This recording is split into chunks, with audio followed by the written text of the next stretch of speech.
Bonjour, nous sommes le jeudi 28 février 2008, il est à peu près 17h30 là par là, et je suis en compagnie de Monsieur Loger. Bonjour. Bonjour. Alors vous êtes le patron de Systémat et vous venez de donner une conférence de presse concernant les résultats et perspectives de Systémat, des résultats 2007 que personnellement j'ai interprété comme un peu faibles en termes de rentabilité. On s'attendait, et vous aussi je pense, à un peu mieux.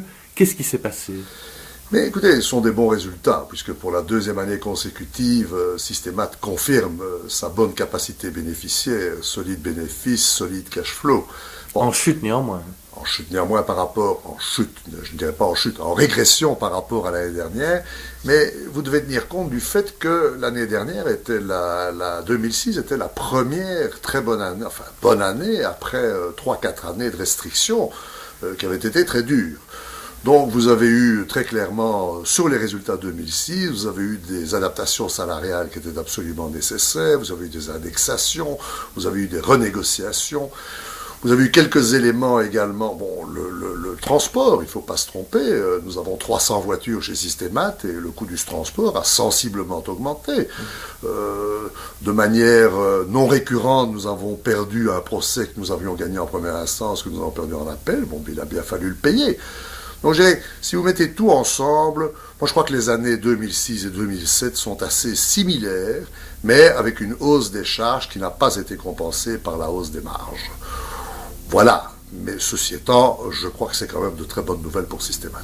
Alors pour 2008, qu'est-ce que vous attendez? Puisque vous venez d'évoquer à la fois des raisons structurelles, hein, on parle du pétrole, mais à la fois des one-shots, on parle de procès.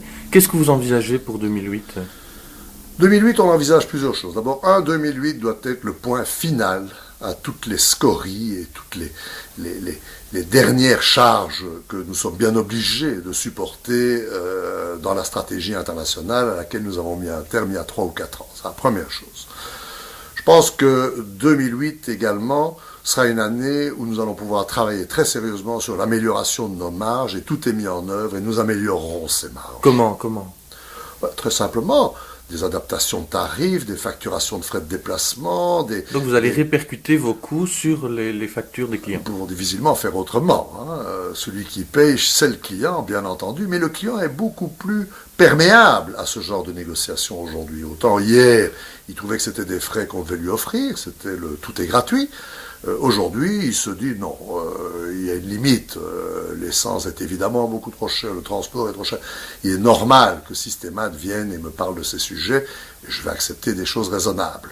Donc, les marges sont en augmentation. Ce que nous espérons également en 2008, et ça c'est très important, c'est mieux réussir dans nos 2 divisions software qui ont été plutôt à la traîne en 2007. Nous avons lancé POPSI 3 trop tard. On aurait dû le lancer au mois de mai-juin. On ne l'a lancé que fin septembre. Tous les frais, de nouveau, sont dans les charges de 2007, alors que les recettes vont se trouver dans les marges de 2008. Donc ça, c'était important. Je ne l'ai pas signalé tout à l'heure. Donc je crois que la division software va faire performer mieux. Je pense que la division service va performer mieux également et que tout mis ensemble, eh bien, nous aurons un résultat 2008 qui sera meilleur que celui de 2007 et meilleur que celui de 2006. Donc on est vraiment sur la bonne voie. Et alors vous terminez tout ce qui est à l'international cette année, c'est sûr, la France, le Maroc, l'Algérie, c'est fini. C'est fini. Nous avons... En théorie, parce qu'il y a encore tout l'impact financier. L'impact financier, je vous dirais, ce sont des écritures comptables. En trésorerie, l'argent est perdu et sorti depuis longtemps. Ça ne changera plus rien. Cet argent n'est plus chez nous. Il ne s'agit plus de payer. Nous avons déjà payé. Le problème est de savoir quel est le montant de la charge que nous allons passer dans la comptabilité. Donc la France, pour moi, on y verra très très clair fin juin de cette année-ci. Au Maroc, nous avons un manager de crise qui est en train de gérer la situation. Nous avons des soucis avec la justice marocaine, qui est une justice... vous savez, c'est même pas moi qui le dis, c'est la presse marocaine qui dit elle-même que sa justice est corrompue et que sa justice est une loterie. Donc moi, je ne peux rien y changer. Nous avons un problème qui porte sur une somme importante, 1,2 million d'euros, que nous n'arrivons absolument pas à récupérer alors que cette somme nous est indubitablement due.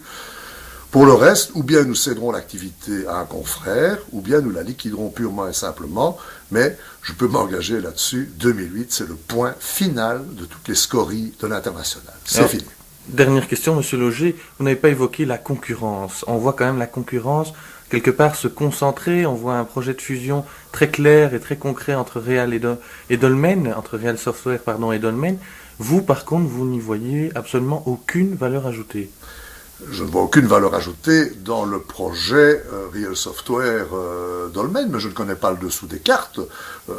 C'est facile pour moi de dire que je n'y vois pas de valeur ajoutée, mais il faudrait poser la question à M. Colruyt, à Jeff Colruyt, ou aux dirigeants de la société Real Software. Alors je vous pose la question autrement. Est-ce que cette fusion est plutôt une bonne ou une mauvaise nouvelle pour Systemat? Mais moi je crois que c'est plus vu de l'extérieur, parce que je vous dis, on ne connaît pas le dessous des cartes. Je crois que c'est plutôt une bonne nouvelle pour Systemat, parce qu'à mon avis, c'est une fusion qui va être difficile.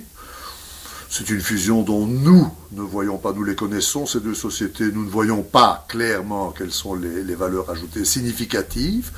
Donc pendant qu'ils vont gérer ces problèmes-là, eh bien, nous pourrons continuer à nous occuper de Systemat, et ils sont un petit peu moins présents sur le marché, ça nous arrange très bien. Merci, à bientôt. Merci à vous.